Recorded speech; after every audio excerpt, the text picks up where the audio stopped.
Hi, welcome to another brand new episode from Licks and Bites. I am Hafsa, bringing you a unique recipe today.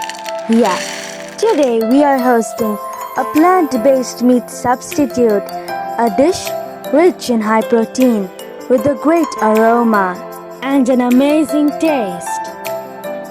And for those vegans who used to enjoy meats, this vegan meat is a perfect add-on to their culinary list.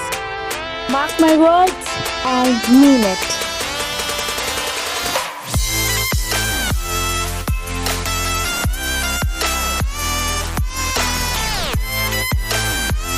Okay, let me break the suspense now.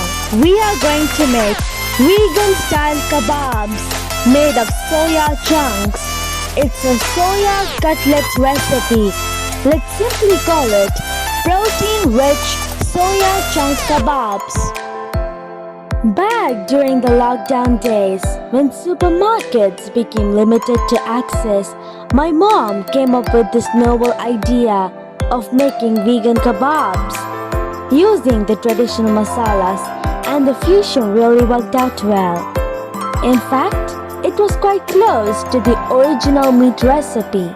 At least for me, it went well as a perfect meat substitute. For this recipe, we need 2 cups of soya chunks,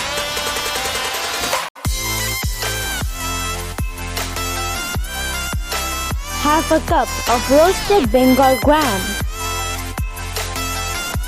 1 medium-sized red onion, chopped broccoli,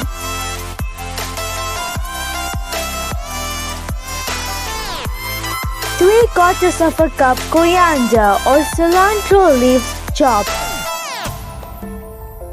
a tablespoon and a half of ginger garlic paste, a tablespoon of red chili powder, 3/4 of a tablespoon turmeric,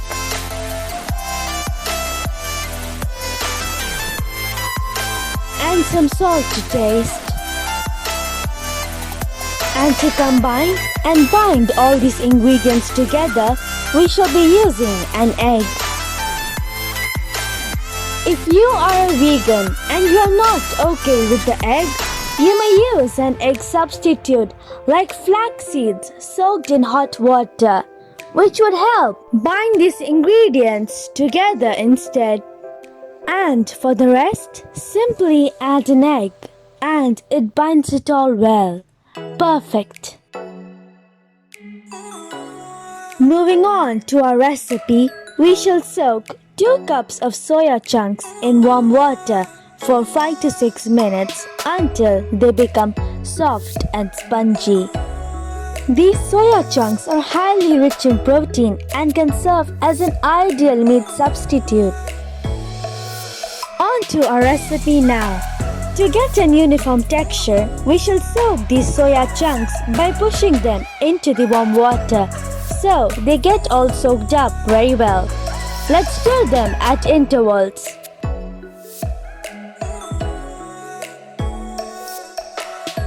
After 5 minutes, we shall drain them out, squeezing them off the excess water in them.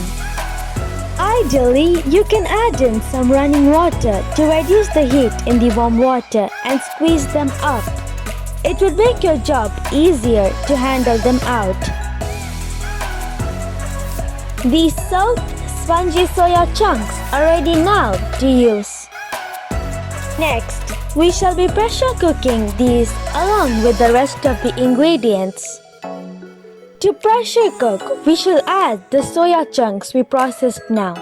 To it, we shall add the roasted Bengal gram, the chopped onions, the coriander or the cilantro leaves, the ginger garlic paste, turmeric, red chili powder, and salt. We shall be adding a cup of water to it, barely just enough to cook them all together.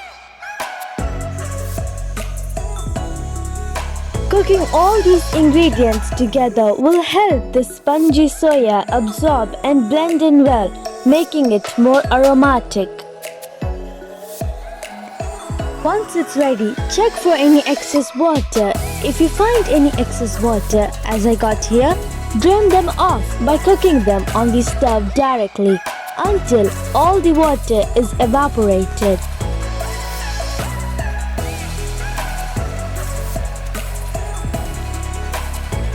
Let cool this mixture for a few minutes, and when the heat is settled down, grind them to a coarse paste as you would do to make a kebab or a patty. The ground mixture should not be either too loose like a batter, nor should it be so stiff without any moisture. It has to be easy to mold them into balls and make patties, or shape them into skewers.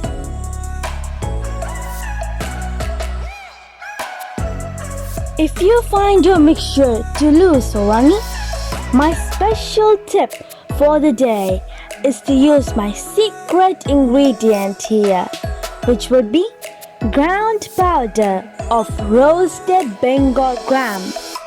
This helps in reducing the moisture level in the dough. And finally, to keep these intact while cooking, let's add in an egg to bind them well.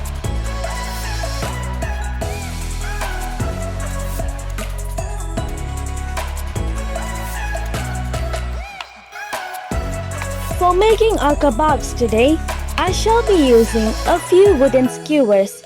Since they are very long, I will break them into 2 halves roughly and use them. So our kebabs today will not be like those traditional kebabs, which are usually grilled over a tandoor or in an oven. Instead, we are going to shallow fry them on a tawa with some oil. One of the reasons of it being these kebabs are not too fibrous unlike the meat-based ones, so they may easily fall apart. So to handle them a little carefully, we shall be grilling them on this griddle, gently tossing them side to side. To a pan, we shall add the oil first. A couple of tablespoons will be enough to cook them well. Our first batch has gone in now. It takes a while to cook them, so patiently wait until it starts to change color onto the bottom first. And when they are fully cooked, slowly toss them around. Once they are showing the color changing from light golden to toasted reds and browns, they are ready.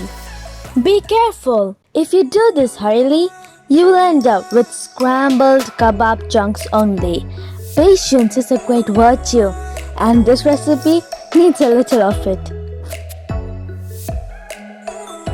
The other sign will be to look for the bubbling oil beneath these kebabs. These bubbles start to get bigger and settle down slowly with time as they cook. Most of our ingredients are already cooked. All we are doing now is bringing them all together, giving it a shape, and with the grilling, it's going to blend in all the flavors into these kebabs. Eventually, you will see the kebabs ready. No worries there. I will also be making a few kebab patties or cutlets, for which I shall go with roundels. We shall be frying them also in the same way as we did our kebabs, but in this case, I shall be using a spatula or a grill spoon to toss them out. Our protein-rich soya chunks kebabs or soya cutlets are ready to be served. Enjoy much more recipes like these from Licks and Bites. The final tip to success of this recipe is to press the like button below and subscribe us. Whoops! Did I mean the success to our recipe on YouTube? Sorry. Still, I insist. Follow the instructions as I say. You would enjoy the recipe for sure. Thanks for your time. See you soon with another culinary venture. For now, from my home to yours. This is it for now.